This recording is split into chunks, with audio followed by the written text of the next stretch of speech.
बुखारी बाबा order suppliers पक्षर 8 तारिख mega रक्तदान शिविर में 1000 यूनिट रक्त संग्रह पर प्रस्तुति बैठक। रक्तदान महतदान रक्त बंचाए अमूल्य जीवन अर्जन कर कोटिए पुण्य सफल कर मानव जीवन बार्ता नहीं डिसेम्बर 8 तारिख रविवार सका 9टा समय जलेश्वर थाना झाड़ेश्वरपुर में मन्नत बिल्डिंग परिसर में बुखारी बाबा ऑर्डर सप्लायर्स प्रतिष्ठाता शेख साजन आह्वान में बालेश्वर रक्तदाता संघर सभापति कमल चक्रवर्ती बयस दृष्टि शेष रक्तदान को दृष्टि रखी अपराह 4टा समय एक सांबादिक सम्मेलन शेख इस्लाम सभापति अनुष्ठित होता। समाजसेवी मनोरंजन दास यह सांबादिक सम्मेलन को परिचालना करते।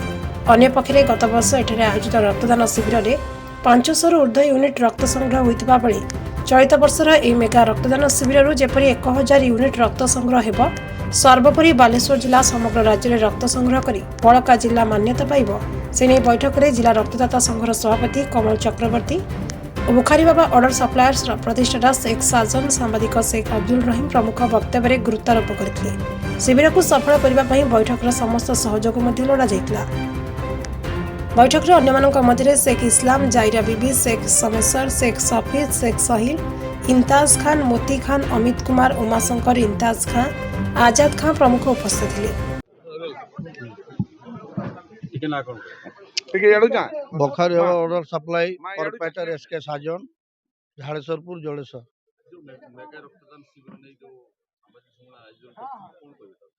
आज मेगा रक्तदान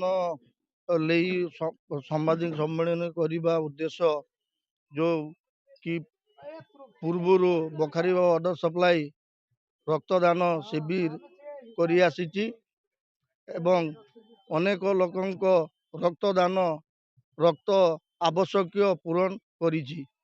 आज से ही बार्तार सम्मानित सम्मेलन मु करिछि जो डिसेम्बर 8 तारिख आसंता 2024 रविवार दिन रक्तदान शिविर जलेश्वर फेडरल बैंक साइड मन्नत बिल्डिंग रे उपस्थित हब।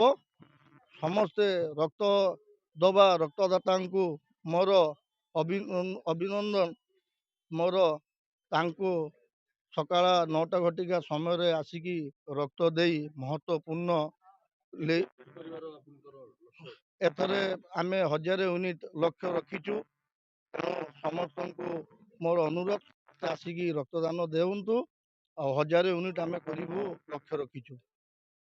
जलेश्वर मनोज कुमार भूया रिपोर्ट बी न्यूज ओडिशा।